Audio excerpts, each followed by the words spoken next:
Hello my friends, this is Create with Rach. Today I'm feeling very autumnal. So I'm going to be painting these plain foam pumpkins that I found on Amazon. These are going to be perfect for your shelf, your porch, or just to make your space feel more seasonal. You can follow along and make up your own designs too. Let's get creative.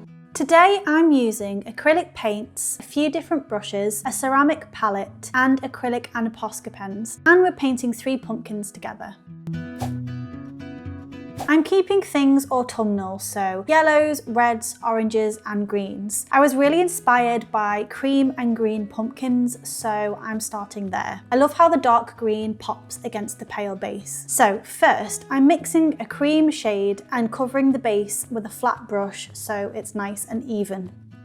Just a tip, if you don't have anywhere to hang your pumpkins to dry, don't paint the bottom straight away like I did. It's much easier if you wait.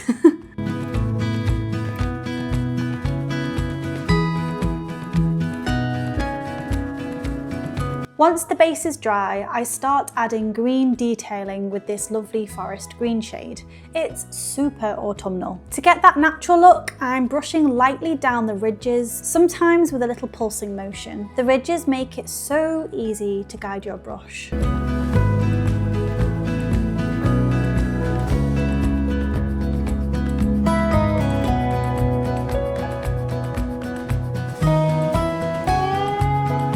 And after the lines are in, I go back and kind of splodge the brush around them to make things feel a little bit more quirky and imperfect. That's really the fun of it. The messiness looks really organic. At first, I tried using an acrylic marker pen for the line details, but it turned out too yellow and it just overcomplicated the design. I wasn't a fan, so I painted over it. It got a little clumpy, but I actually think it adds to that organic look. And once that's fixed, I'm adding oval-shaped speckles everywhere. I do still like leaving plenty of cream space though, so that we get that contrast still coming through.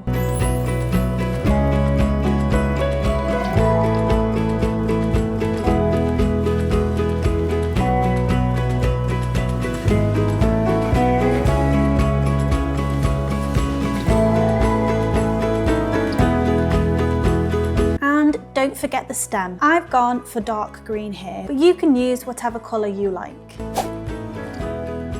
For the second pumpkin, I'm mixing a soft, creamy light green for the base. Green is my favourite colour if you can't tell.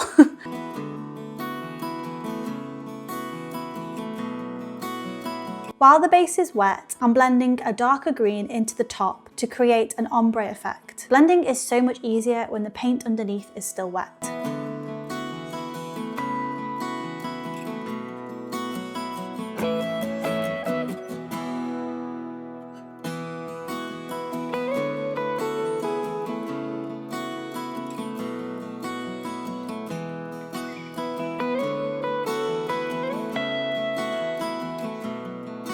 Once the bottom is dry, I'm repeating that same pulsing brush technique down the ridges with a dark and rich shade of green.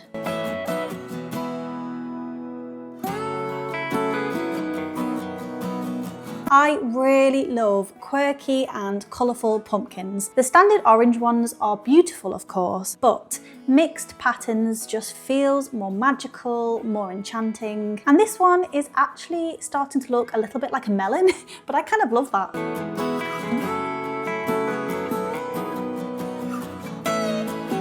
Next, I'm adding those light oval patterns again all over.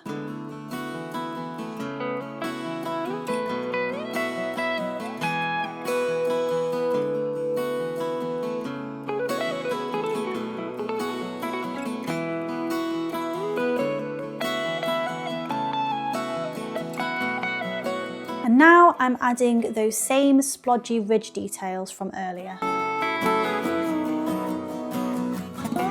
At this point, the ombre effect faded a bit as the paint dried lighter than I'd hoped, so I'm deepening the colour with darker green shapes instead. It's not what I planned and it's not very blended, but I think it kind of gives the pumpkin more dimension.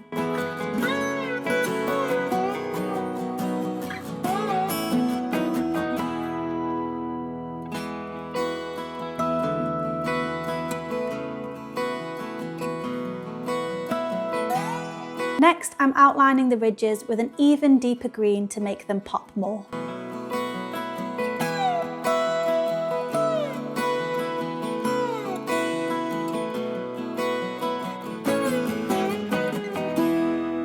And I'm using a green paint pen to darken some details. Sometimes you just don't know what will work until the paint dries, so it's completely fine to adjust things as you go. Finally, I'm adding little white textured dots at the top for extra contrast. You do see these knobbly spots on pumpkins sometimes. I think it's a nice little touch to add.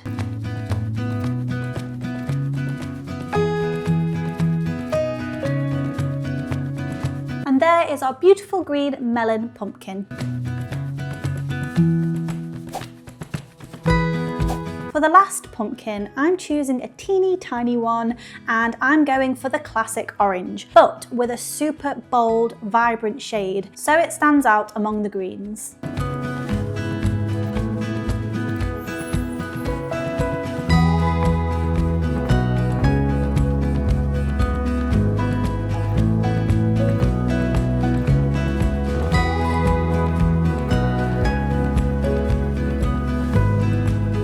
This time I'm using a white Posca pen for the detailing. I think pens work best on smaller pumpkins. It's much less fiddly than using brushes. And that is our third pumpkin finished. Now I'm going away to paint the rest. Here are all of my magical autumn pumpkins together. I've had so much fun mixing colours and patterns, and I made sure that they all complement each other really nicely, so you can mix and match different combinations. My favourites are definitely the three we painted today. I think they're going to be pride of place in my living room all October.